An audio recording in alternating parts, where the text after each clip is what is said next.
لكم تاني يا جماعه. طبعا في صيانه وتركيب كاولين بيبان الشقق.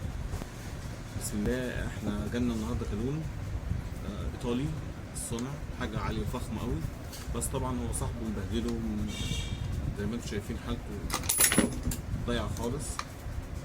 نبدا نشوف الحاله من جوه. طبعا الكالون من كل حته مثالي، طبعا الشحن فيه زي ما انتم شايفين. العمليه معاه ايه، ضايعه خالص. هو طبعا المفتاح بتاعه بيعض معانا، بنيجي نشتغل عليه بيعمل صوت عضه جامده. بصوا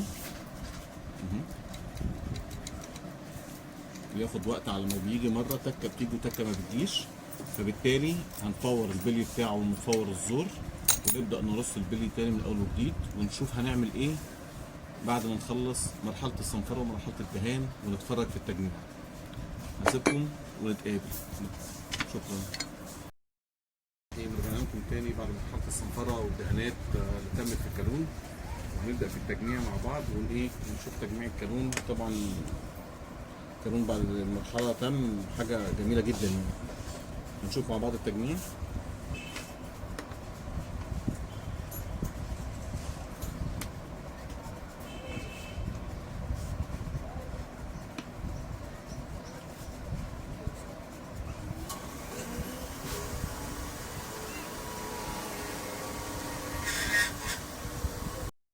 تمام، احنا كده جمعنا الكالون وبدأنا في مرحلة التجميع. ده كده اللسان الاولاني وبدأنا وخلصناه. هنبدأ نشوف ونجرب. تمام، بقى سريع، ما كانش فيه العضة اللي كانت موجودة فيه في اول الفيديو لو انتوا خدتوا بالكم. ماشي، وبقى خفيف جدا. طبعا ده النص الاولاني، نجمع النص التاني. ده اللي هو النص التاني.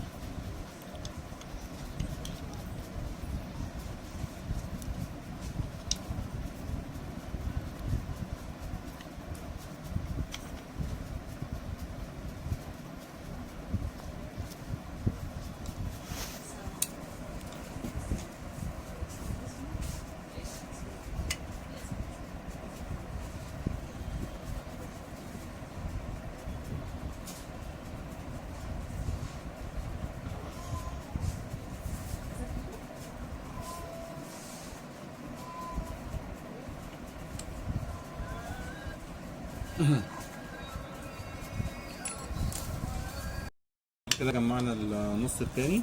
نجرب النص التاني. تمام تمام. نبدأ في تجميع اللسان. نبدأ بالرفاص واللسان. طبعا ده كالون قديم جدا يا جماعة، جدا جدا جدا، فبالتالي كان من النوعيات اللي هي يعني نادر قوي ان تلاقي حد فاهمها. تمام، نبدأ نركب الجاي بتاعها كده. تمام، ده العمود. تمام،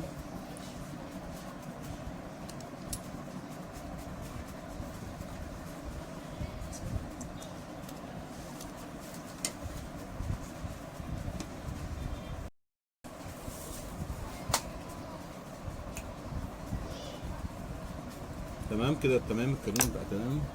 نجرب ونشوف ونقول بسم الله الرحمن الرحيم.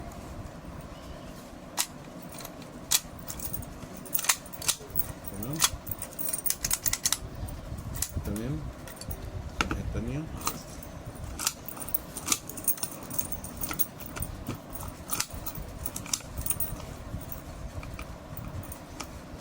تمام